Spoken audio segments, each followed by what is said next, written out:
quilo da cera custa 65. O quilo da cera custa 95. Cera tá difícil, cara, Mas tá escassa. 95 agora, né? Eu tenho compramos assim, 75. Tá 95 hoje. Nossa, cera Mas mesmo assim, né? em Goiás não tem. 9 quilos. Aquela cera que vocês viram lá na Companhia da Abelha, é de Teixeira de Freitas, na Bahia. Foi o único lugar onde a gente encontrou. Eu te falo, Goiás não tem cera.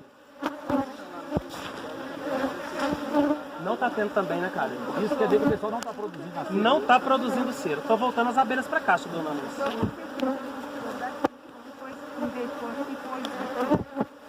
A senhora diz o quê? Ali foi só para poder localizar a rainha, lembra? Ali eu tô voltando as abelhas agora para a caixa. Aqui é um enxame novo. Então é melhor pôr uma caixa nova, porque ficar muita coisa. O enxame novo, quando a senhora for produzir, a senhora sempre vai produzir no núcleo, Tá, quando for fazer divisão. tá. Então vamos voltar aqui as abelhas. Agora tá feita essa divisão aí, né? Tá feita. Tá vendo, pessoal? Fica só no da abelha, tá? Isso, só as que foram no pau. É o suficiente. Pera aí, gente, devagar, porque tá vendo que ela tem muita abelha?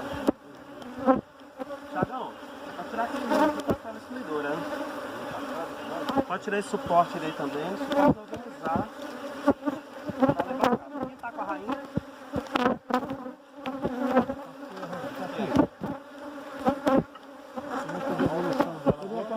A devolução dela, pessoal, olha aqui como é que é feita a devolução da rainha. Só isso, né? Só abrir e esperar ela fazer o quê? Cair. Já caiu, Aí juntaram em cima. tá vendo? Essa turma aí em cima aí é o quê? Já foi lá pro meio do ninho. É a corte que fica cuidando dela. Ok, essa já foi. Vira a importância desse material aqui, ó. Levou ela lá pra dentro. A colmeia mãe ficou com a rainha, concordam? Você colocou aquela outra? Ainda não, estamos ainda na colmeia mãe. É outro processo agora, calma aí. Estamos ainda na colmeia mãe, ainda não resolvemos a filha não. A colmeia mãe nós vamos tampar. A colmeia filha tá ali, ó.